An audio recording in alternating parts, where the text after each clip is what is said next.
Just get over. Well, hello. We're live. Oh, look at my shirt. It says, "Please don't try me. Try Jesus." Wait, let me go this way. Yeah, I'm Petty. Petty Mo. Petty Mo. Petty Mo in the She's house. She's an entity. She is. She's a thing all by herself. All right. We love Petty Mo. Oh, I like Petty Mo too. Petty Mo can get me in trouble. She a big mouth. Petty Mo is just petty. Petty Mo needs to find Jesus. Petty Mo has Jesus. That's the best part. Welcome to the family meeting, y'all. Come on in. Come on in. Oh, I need a haircut. My hair is crazy. Girl. She's coming to the house tonight. Oh, she is? Yeah. Okay. Because I just can't stand it one more day.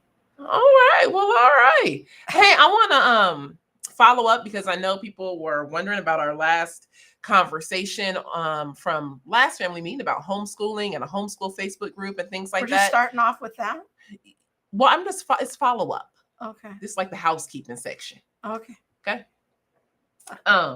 So we're investigating, looking at who can help moderate a Facebook group. So if you are interested, maybe you've been in homeschooling for a couple of years, you have some tips and tricks up your sleeve. We're really doing this homeschool thing? Yes. Chapters are next, people. Okay. All right. Yes. So if you have some tips and tricks up your sleeve and you say that you would want to, potentially moderate and have a conversation on what moderating a Facebook group could look like, go to the Center for Biblical Unity Facebook page and you can fill out. No, you're doing it all wrong. I am not. They got to send them to the volunteer application. You didn't let me finish my sentence. Not the Facebook page. Yeah. Oh, sorry. Ha ha ha. Go to the Center for Biblical Unity website and fill out the volunteer application. We are just in the beginning of this process, so it will take a little bit of time of interviewing people. We don't just I got trust issues, so just don't think anybody and everybody gonna be up in that little group. But we want to make sure that what we do, one, is honoring to God. So we want to do our due diligence in vetting people and making sure that we have the right people in there to lead a group and to have some of these conversations. I don't have kids, so I can't homeschool, so I can't be leading this group. But so go to the volunteer page. Go to the volunteer page. Let me recap for the people that's not following. So go to the volunteer page, fill out the application. I thought we weren't announcing this until you gave me the job description. So there's no job description there, but we announced it last week. We did not announce nothing. We did. It was in the vein of brainstorming. Oh, I completely took that conversation to a different way. I didn't see it as brainstorming. But you haven't given me a job description. So I thought it was a thunderstorm. It's not on the website. So now they're going to go to the website. They're not going to see nothing. Well, these people are on the front. The front lines. You're breaking my process. They know. I'll have a job description later today. Okay. All right. So you can go and fill this out, and we're in the early stages. So there's that. This is why she loves me, people. This is why she loves me. Breaking my process. So in other news related to that, I did want to show. Well, I didn't finish. Oh, okay. Go ahead. Oh. Go ahead. And in case people are wondering, I had a conversation with Shamika, who was on last week, about just inquiring of whether or not she could homeschool her 7th grader. It was a really good conversation. I was so glad that we had a conversation, and we're going to figure out some ways to, have other conversations with her. So, but I just wanted to thank you guys for, being such a vocal voice of support last week. I thought that was awesome. Okay. Is it my turn now? Oh, excuse me. Go ahead. All right. I was just going to say, I saw this cool article today over on Free Black Thought, which I know I've mentioned that Twitter account before. I just appreciate them. I just appreciate that they post things from a variety of Black voices, different perspectives, not all on one side of the conversation or the other. But they have a Substack today on the rise of Black households who are now homeschooling. And man, this has been a long time dream of mine to see this happen for the Black community. So that's awesome.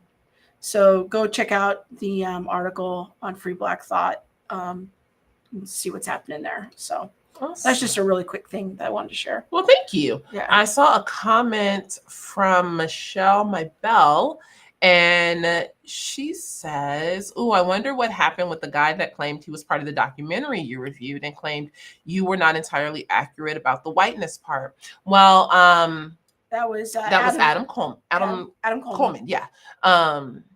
And we actually had a conversation last week. Yeah, it was last week. Yeah, private conversation. We had a private conversation, and I thought the conversation was good. Like I didn't, have any. It's about 2 hours. Yeah, issues with the conversation or anything like that. I clearly just stated, my position, and he stated his.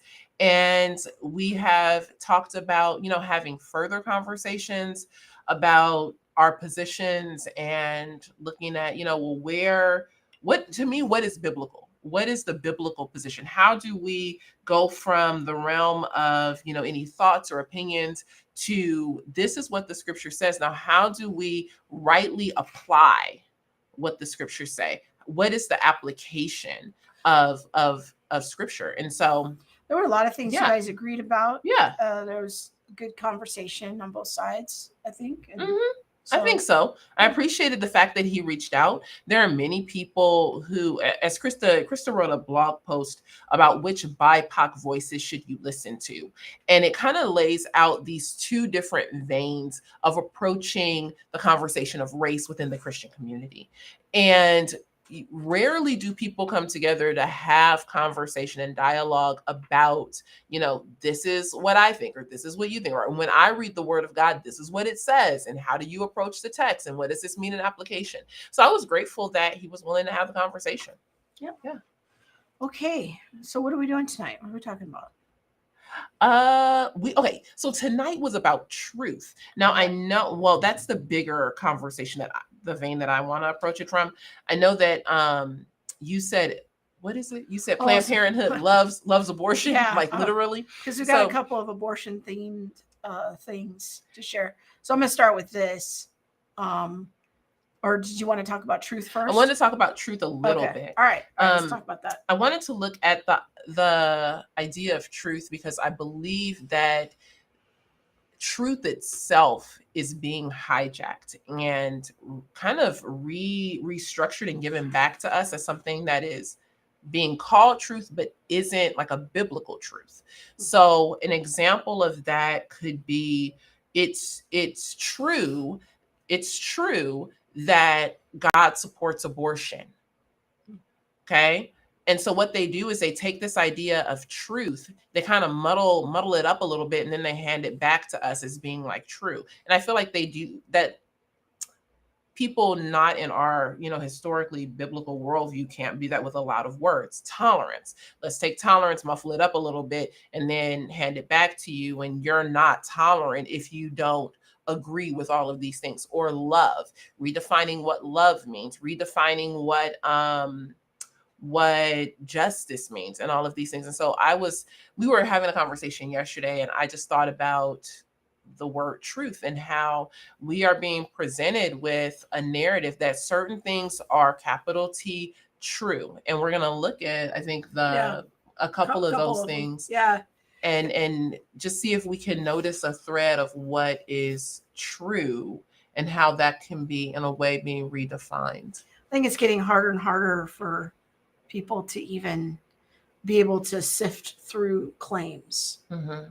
There's just so many claims that we hear, and just even talking about them, sifting through what's real, what's not, what's true, what's false. It's really hard. Mm-hmm. And some of it, as we're going to see in a minute here, even flies under the banner of Christianity. Yeah. Which makes it even more confusing. Mm-hmm. You know, how do we do that? So I want to, Pastor Brandon Rhodes says, yes, truth is being hijacked. This is a really quick thing that I saw on Twitter this week. This is from the Planned Parenthood in Pennsylvania. Mm-hmm. It says, we love abortion. I just couldn't believe it. They just put it out there. Mm-hmm. We love abortion. And these light projections are here to remind everyone in the Commonwealth that we won't stop fighting until everyone can access the abortion care they need. So what they did was they used light projectors to put a message on the Capitol building. So that's not paint, that's light. So it says "Bands off our bodies," which is like I guess the new slogan now for a lot of these Planned Parenthood protests. But then I scroll down and see if I can find Sam Say's. Here's somebody who responded with child sacrifice to the God of self is quite the thing you say you love. I should have found it ahead of time. It was right at the top. I wonder if Twitter hit it because it was right at the top. Sam Say had a come. Oh man, this is really weird. There it is.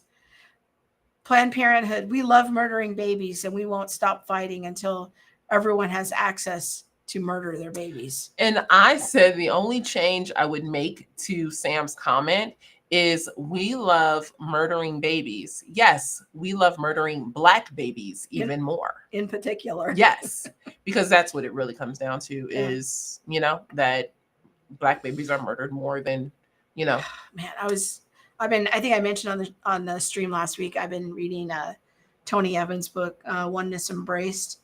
And he actually talked about that in the part I was reading today about the abortion conversation in the Black community and putting some numbers to that. It's pretty sad. But he went so far as to say it's a form of genocide. So it is. Let's see here. Tiana says, you have to. I'm trying to. Here we go.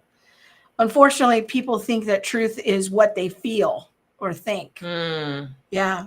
That's good. Like, that's a good observation of, it's true because I feel it. Yeah. Or it must be true because that's my story. Yeah. Yeah. Part of the whole narrative. Every thought you have is not a fact. It's just a thought. It's just a feeling. So what's the next one? Michelle Mybell says, I have noticed that the ones that demand tolerance are the least tolerant. Yeah, I do agree with that. I do. Okay. What's the next one? Okay, the next one is, all right, this is from our friend over at Woke Preacher Clips. I have to turn on the sound here. And so we're going to watch a thing from Woke Preacher Clips.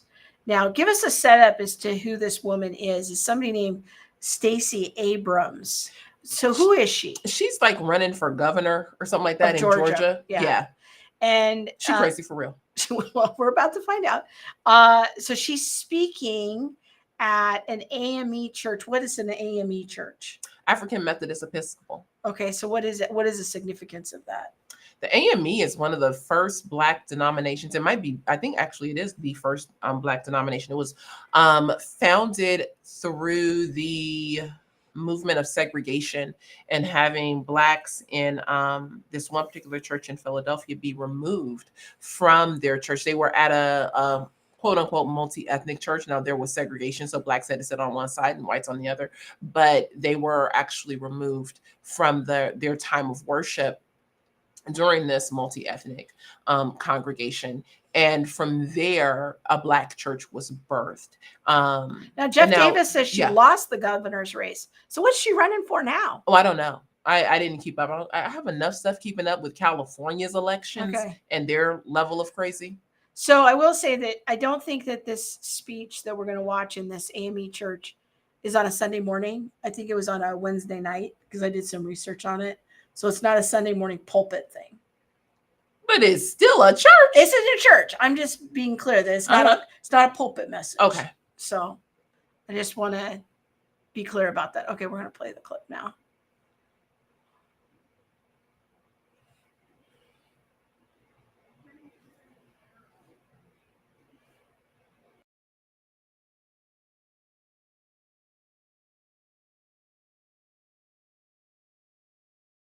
We live in a state that right now has decided to take cruelty to a new level.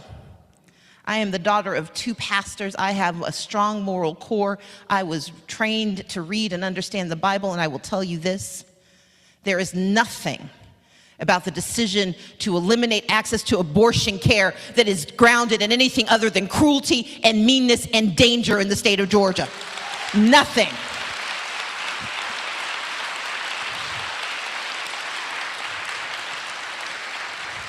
Abortion care is a medical issue. It is a medical decision, and in the state of Georgia, it is a dangerous one. Brian Kemp, and yes, I'm going to call his name, is a hard-right religious extremist who has decided that he knows better than any woman about her body, and has decided to make women second-class citizens in the state of Georgia in the year of our Lord, 2022.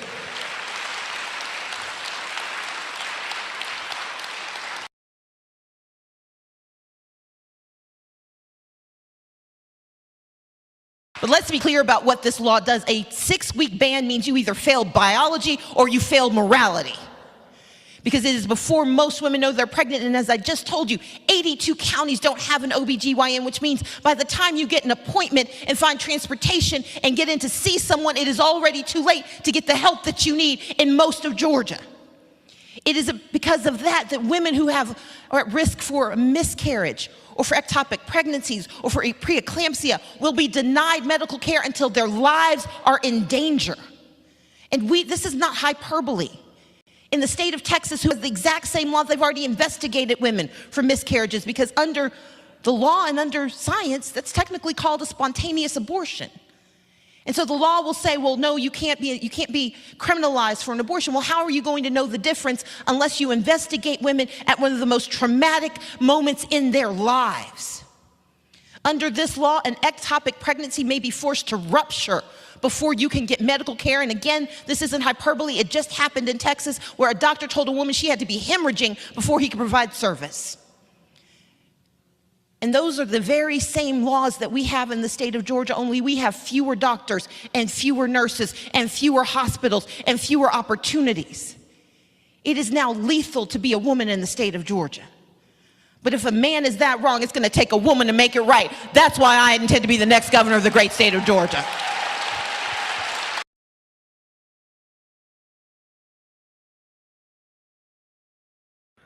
You think she started with first giving honor to God? Probably. That's the Black church greeting. To the pastor and first lady. Oh. Okay, so we're talking about truth. Mm-hmm. So she's making a lot of claims. This is how I look at this. Yes. This is a lot of claims. But it's not just the fact that it's a lot of claims, because we make claims all the time. She's making claims, I would say, from where she's making those claims from, like they're almost synonymous with the position of the church. And with she's standing in a church. She's standing in a church, and she's been given now a level of authority to address the church. Because don't nobody just get up and get time in front of the mic at a church.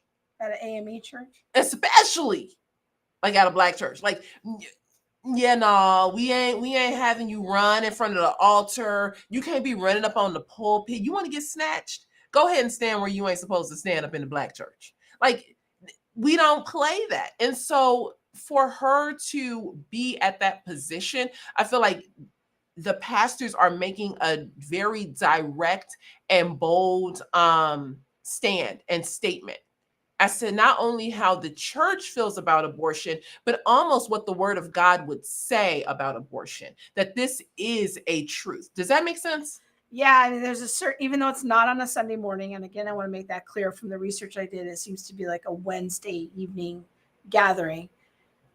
It would seem that there's an implicit, at minimum, co-signing from the church leadership to have her there. Oh, there's the cosign. Because I don't think just willy-nilly they would allow her to come. Well, I mean, do this. And it's like, yes, she's not just there willy-nilly, but how are you training your people to think about the word of God? Like, when she was like, this is an assault or whatever it was that she said, and everybody started to clap. Like, everybody there is in agreement unless they bust people in from another church. Now, the very first thing she says is she gives her what I call her bona fides. Mm-hmm. Very first thing she says right out of her mouth was, She's a preacher's kid. I'm a preacher's kid. I know the Bible. And then she goes on to talk about how not having access to abortion is nothing but cruelty, meanness, and danger. This the hoodwink and bamboozle. It's like, well, what about the cruelty to the baby? Mm-hmm. This is the hoodwink and bamboozle. And this is also, and we talked where it'll come out in a couple of weeks, but Kevin and I just talked about the Black pass. And this pass that we give people because of who they are when they're Black. So she's running for governor, and who she is, we just going, she ain't exactly biblical. But, we'll give her a pass and let her come in and talk to our people because we have Stacey Abrams at our church. It's kind of like out here when you get, what's the lady name with the wig? Maxine Waters. When you get Maxine Waters to come to your church. And we played that clip one week. There's a certain level of position and status. It doesn't matter what they come in and say. They can lead your congregation directly to hell. But if you had a conservative come in, that would be Christian nationalism. I was going to ask, do you think that's Christian nationalism? It kind of sounds like progressive religion. I don't know what you call that. So, but there's also a lot of scare tactics. You won't get the help that you need. And then there's all these horrible medical things that they're kind of lumping in together with, here's why we need abortion, which we did an entire program about. Yes. Of, ectopic pregnancies and miscarriages and preeclampsia. Yeah. Like, yes. And So go check out our conversation with OBGYN Dr. Chris Carucci that we did on if you want to think about some of the biblical arguments you might be hearing out there for abortion, because there is a biblical case allegedly. Someone came on our Instagram a few weeks ago and wanted to have a phone call with you so they can explain to you the biblical arguments of why it's okay to be pro-abortion. So instead of that, we're bringing on Dr. Scott Klusendorf this weekend on all the things to talk about the biblical arguments. Yeah, I remember that. She wanted to have a conversation so she could tell me why I was wrong about my biblical position. Normally, I am more than willing to have a call. You disagree with me, you want to have a conversation, we can have that conversation.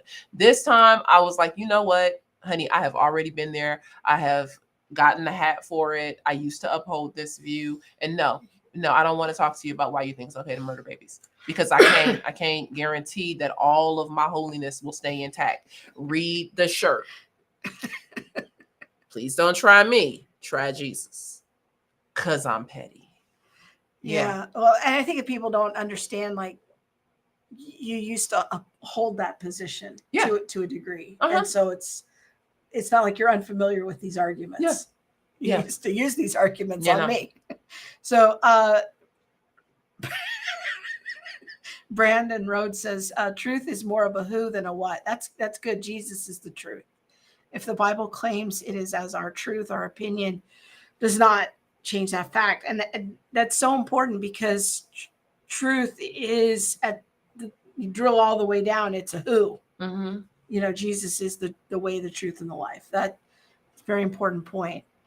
And but it's so. But she does a big campaign. Tracy's saying this too.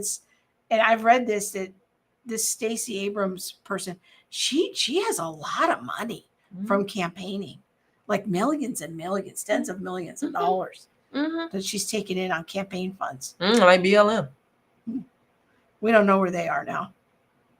Yeah. Okay. Michelle Mybell says the fact that these people are in church and clapping is disgusting. Or maybe more graciously, we could think about it as like, these are people that maybe need more discipleship. They need more training. No, I'm with Michelle. I think it's disgusting. Okay. I think it's disgusting for you to clap at the murder of a life. And you sitting up, you got one hand worshiping Jesus and one hand using the clap to murder children. No, I think it's disgusting. I agree. But I'm not that diplomatic. Remember the shirt? Okay. Now wait. Now see, here's another one. Go to where did Tiana's comment go? Right here. Yeah, as a nonprofit, it's illegal for her to be there.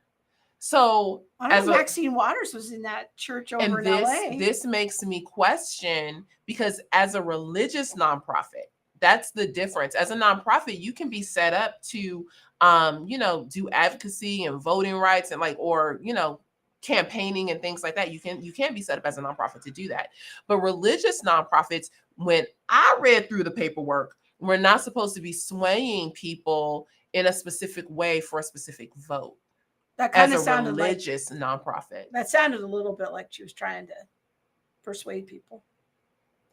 That's yeah, but it could be construed that way. When I Auntie Linda's trying to give him the benefit of the doubt.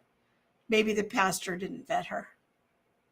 But see, and I have a problem with that too. I'm like, as leaders, we can't just say, well, go ahead. No, that's fine. Because at the end of the day, if your people jump ship, if your people get led astray, that is your fault. If a ship goes down, if a plane goes down, whose fault is it? It's the captain.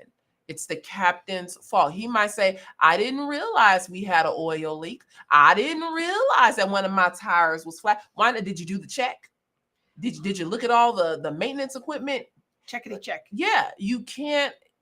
And I appreciate the gracious position. I just am like, we have to be better about our due diligence. And I think that, on one side of the argument, it's like, well, I didn't know, or da-da-da-da, but then let somebody else do that. Yeah. And then it's like, well, you just da-da-da-da. No, we have to be consistent. Reality always has something to say about truth. Truth has a way of emerging. Now, I agree. I mean, God help me, I'm taking a whole class right now on epistemology and reading thousands of pages about the nature of truth and how do you know truth and all of this. And I just want to believe it's so simple. It's just simple. It's just Jesus. It's very simple. But let me tell you, there's a lot of ink spilled around this. But yes, the truth does have a way of emerging. Okay, Kim says we need to get woke preacher clips on all the things. Okay, Kim, I've tried. I almost had it. But he's nervous. He's nervous that somebody's going to find out who he is. Yeah. I almost had it. We are trying. But he does follow the ministry. Yes. So I do know that. Michelle Mybell, I can't with her either. Maxine. Yeah, no. Well, we did a whole show about Maxine Waters. Christian nationalism. We haven't done a show about that, but you can check out the conversation with Elisa Childers and Neil Shenvi on Christian nationalism. Very, very helpful podcast. It was on Elisa's podcast. Let's see. Beth says she lives in Georgia. So many blatant lies around this topic. And that's the thing, is they said, at the end there in the clip that we saw, there's just a lot of claims. And it is almost like this avalanche of claims. And so it really gets your emotions riled up. And you have to be very intentional of like, okay, how do I keep my mind engaged and just know this is a bunch of claims that need to still be proven. But see, you as a logical and strategic thinker can do that. It's not Here, easy. it's not easy, but two, let me break it down for you and the implications, like what happens when you put somebody up here like that, because I can tell you now that they ain't putting nobody up from the other side of the conversation. They're not going to have Dr. Chris come on there. Or they're not going to have Dr. Chris. They're not going to have Bob Woodson. They're not going to have Scott Klusen. They're not going to have anybody, Carol Swain. They're not going to have anybody who has that same level of melanin come in and give a different position. They're not going to have you? Oh, no, ain't nobody having me. The devil is a lie. They already know. I already know. So, but here's the thing. They create a generation of young people that Kevin and I now engage with at the camp that we went to. Oh. A generation of young people who will say blatantly, I have been in church my entire life, and I've never heard anything like what you're saying. I do not want this God. This is the problem. You are discipling your kids into hell. Let's be honest. If you give the message that it's okay, you go on and have that multiple abortions. I know this is your third abortion, but I mean, you really can't afford no baby. Girl, I know that you had an abortion last year, but girl, the Lord forgives you. And honey, that boy ain't really about nothing. Yes. Or when your youth leaders is dancing to church girl and calling everybody a thought. And now you have the conversation of abortion being given to you from your leadership.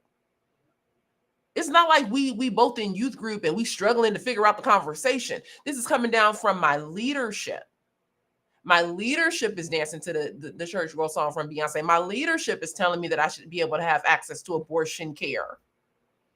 And then we wonder why we have a generation of youth who are just wilding out. But if you have it under the rubric of the church, that's what I'm saying. That's where I go to find truth. And then you have all this mixed up messages. It becomes very difficult for any regular person to begin to sort out. Yes. How do I know what I know? What's right? What's wrong? What's right? Well, what is sin? Yeah. And this is why I get so upset, because it's not just that you're talking adult to adult and y'all just going back and forth. It's actually that you're bringing in influential, highly influential people. You're bringing in people with money. You're bringing in people with education. And then you're disseminating these lies down to people who do not know. You're not offering a ton of discipleship, but you are offering a ton of abortion care messaging. Yeah, this is what pisses me off. Y'all want to know what pisses me off? This here gets me. This makes me want to snatch you by your throat. Like real talk, like it just makes my blood boil, because we look, especially when we look in the Black community, and now everything is blamed on whiteness. But nobody wants to talk about the fact that they learned, young people, young Blacks have learned about sleeping around with Pookie and them, shaking your tail at the club on a Saturday, and then having your abortion, going to church on Sunday and having your abortion on Monday. And we haven't threaded through the fact that this is damnation. This is your little train route to hell, because nobody's called you out on it. But when somebody does call you out on it, when you do get a Kevin Briggins, a Virgil Walker, a Daryl Harrison, or Vodi Bakum, you get a me, you get a Carol Swain, everybody we just using our mouth for the white man. When in reality, if you look at the receipts from the other side, all they're doing is allowing you to continue in your perversity, whatever you want to call it. And it's crickets. It's crickets as long as you love Jesus. Yeah. Sorry, y'all. I have gone off on a tangent, but I'm telling you, you want to see me snatch somebody up? That's the snatchable offense for me. If pastors, it's the pastor's job to shepherd. You got one job. Well, I'd say pastors and parents. It's really just hurts my heart to see people in this space and believing these lies. And then you have people standing up in church spewing these lies. It's like, oh, this is just so bad. And then they take the blame for your decisions that in many ways were supported by the church and blame it on whiteness. Make it make sense. People like your shirt. Yay. I just found it on Amazon. I'm telling you right now. We got a couple comments about your shirt. It's like when people try to convince me to get woke, and I'm like, yeah, no, been there, done that. Got the t-shirt. Yeah. Let's see. There's a comment about our interview with Dr. Chris. It was very good. She made the space for caring for both the mother and the child, outlining a path for upholding the dignity of the baby, even in the case where the child cannot survive. Yep. Yeah. What? Okay, Sarah.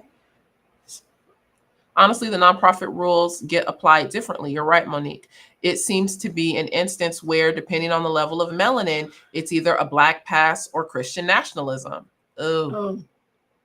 You're not wrong. If she wasn't vetted, then the pastor should have been willing to cut her off. Yes. Have you ever seen that happen? I have seen it. I have. I was at not Kenny Ulmer's church. Who's the bishop of West Angeles? I can't remember his name. What's his name? Anyway, yeah, she was doing a dance piece. It was a girl. She was doing a dance piece. Beautiful dancer. And she did one too many kicks. And she was wearing a leotard under her dance skirt, and she didn't have on like leggings or anything like that. And he stopped her dance piece and was like, this is why we need fathers in the home. We need to let our girls know what they can and cannot show and what isn't is not appropriate. And I was like, dang. I was real young. I had never seen anything like that happen before. And that's the only time I've ever seen it. So here's a question for you. From Mel, would you say this is spiritual abuse or spiritual negligence?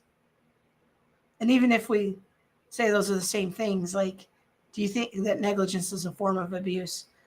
I think negligence can be a form of abuse. Yeah. I don't know that it always is a form of abuse. But I think what she's asking is like, not when you allow like this kind of unbiblical messaging in your church, when you don't engage in proper discipleship, could that be a form of spiritual negligence? I would definitely say negligence. I think I am cautious to use the word spiritual abuse, but definitely a form of negligence. It's a really good question. I wonder if it can be, I don't know, I'm trying to think of like an equivalent. And coming from the realm of social service, I'm like, well, if I know my child has to eat and I continuously just starve them of food, that would be considered abuse. Yeah. I don't know about, I don't know. I don't want to jump to an accusation of they are being spiritually abused. Is it negligent and irresponsible? Yeah. Can we notice that something more needs to happen here? Yeah. Yeah. Are you ready for a different topic? Sure, let's do it. All right. So this is one you saw. I want to hear what your comments are about this. So the headline is from the LA Times, I think. No, the Guardian. Comes out of Los Angeles. The Black parent sues after Los Angeles school project has students pick cotton. Yes. Lawsuit against LA Unified says Rashonda Pitts' daughter was humiliated by the lesson that was intended to teach about slavery. But this, although the story is coming out this week, this incident happened when the girl was 14. No, when she was 11. When she was 11. She's now 14. 17. So the incident occurred 5 years ago. However, October she was 9. 2017. Yeah. So this is a while ago. Mm-hmm. But they had them picking cotton.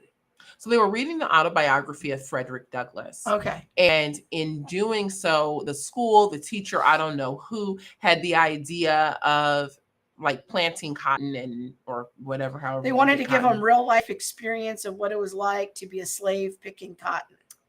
I don't know that is the best idea. Just anyway, I'm not. That would just not be. I mean, I'm not a teacher, so hey. The concerns that the project was culturally insensitive.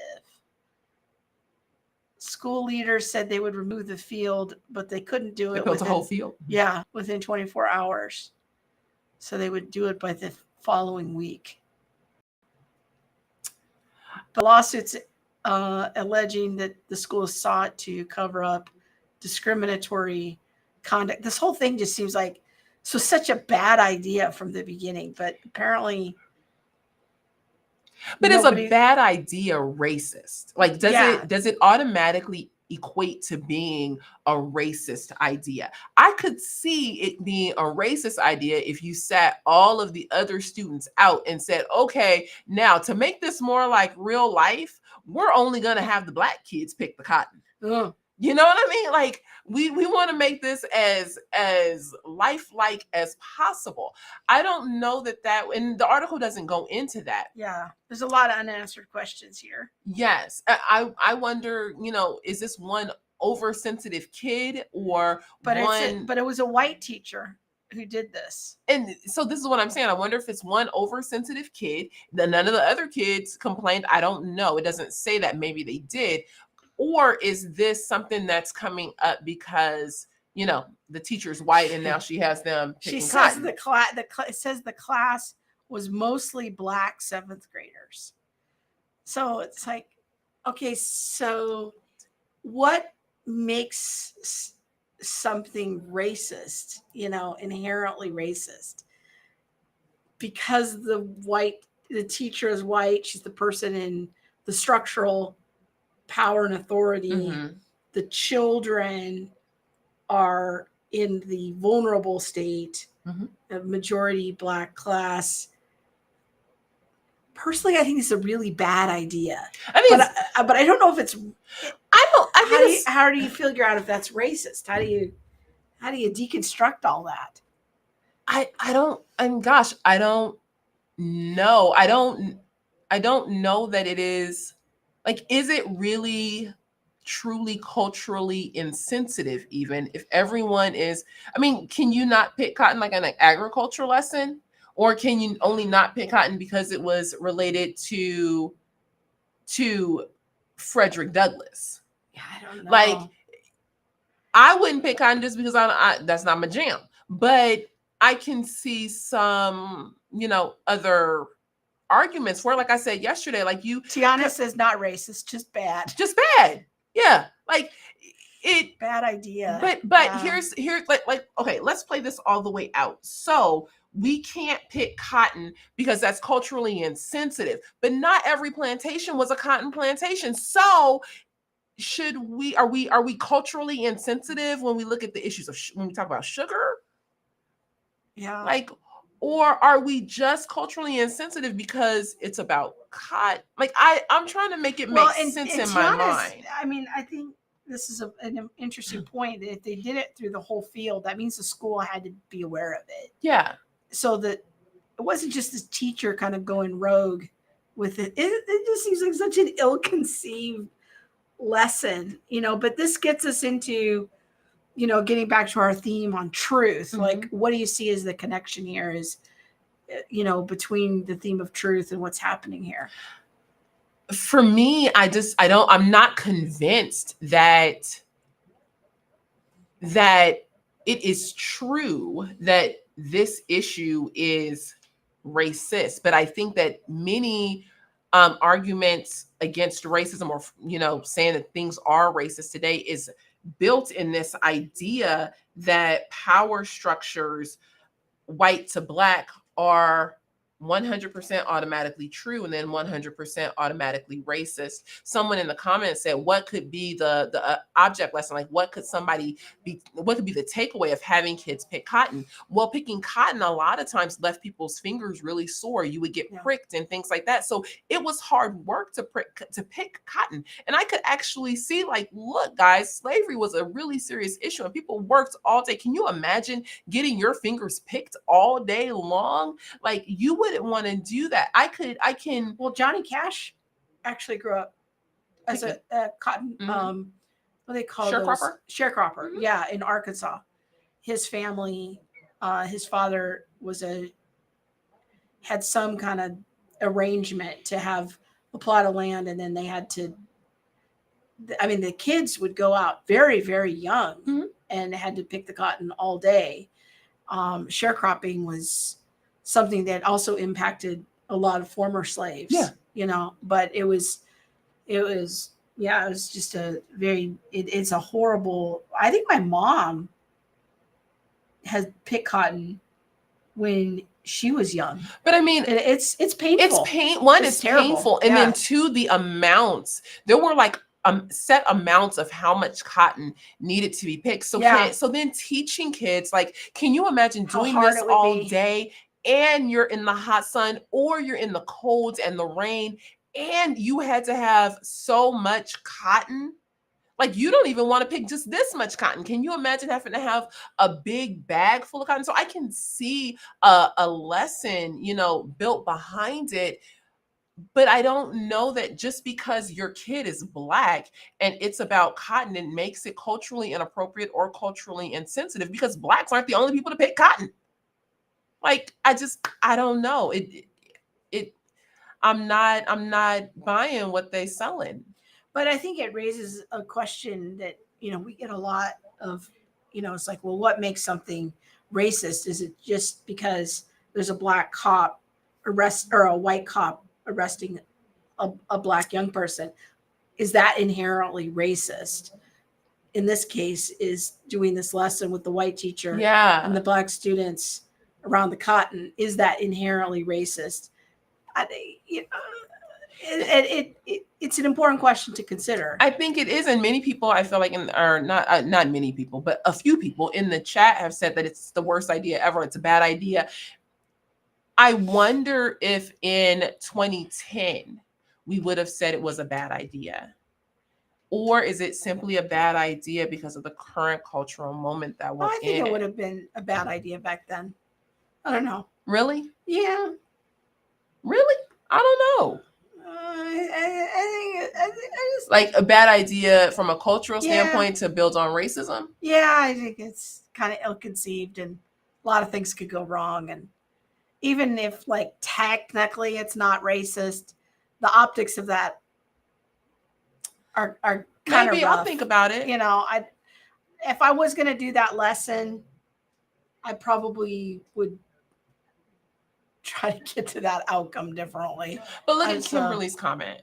She says, no teacher will ever take their class to a reenactment village about any time period in American history for fear of being called a colonizer. Mm-hmm.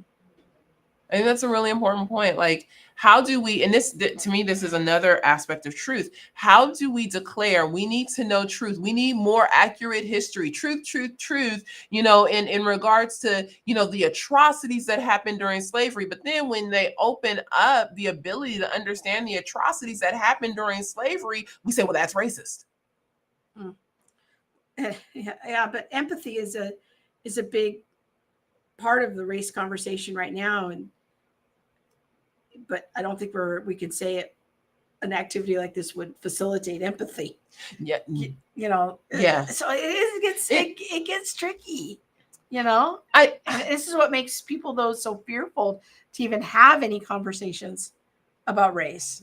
It's like, well, what if I accidentally do something? Yeah. You know? And then it's racist.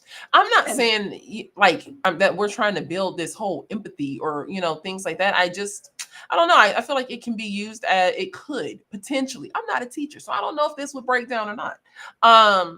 And apparently it did break down for her, but that it could potentially be seen as like, hey, look, this is what people went through. I think I agree with Tracy. It could be an interesting idea for a lesson. It's a very bad idea for a majority Black class. Yeah. This is a very bad idea. I just, whether or not it's racist. And this girl, she's claiming trauma and she's still suffering anxiety attacks.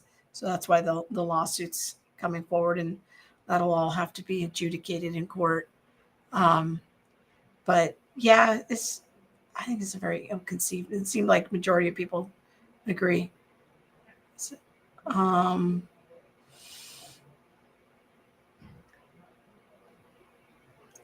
let's see here. AJ says some people out of ignorance will do racist things. That's true. Mm-hmm. Yeah. And, that's a whole conversation. For instance, you have people that have never been around other cultures, so they may do something racist. Oh, we've heard some things. Yeah. Yes. They might say some racist things. Yeah. And that's not always easy. You have to work with those people. All right. I'm just reading through. Okay, here we go. I'm in North Carolina, and a school had a teacher play the master and the kids the slaves. Now see that. That's so wrong. Yeah. The teacher chased the students as if they were running away. Oh, that's different. I'm not a teacher, but I know that's a bad idea. That's not a good idea. That's not, no. Oh. Make it make sense. Okay.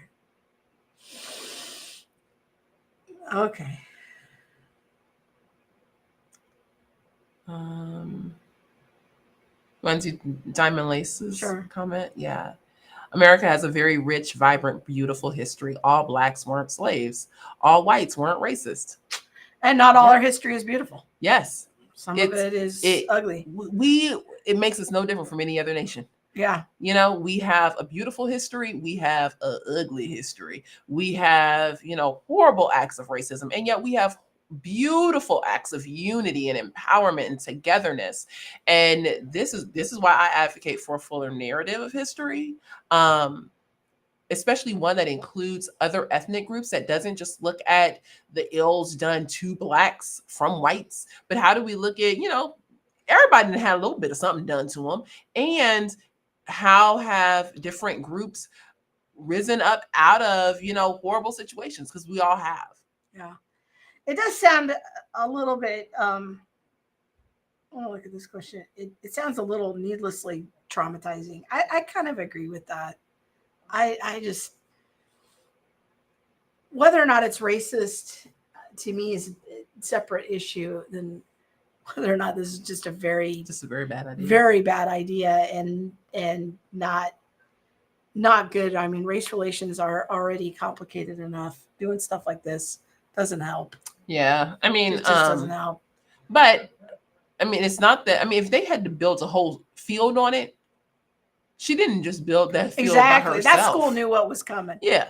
So I can understand the parents' lawsuit, and the courts will decide whether or not they agree or not.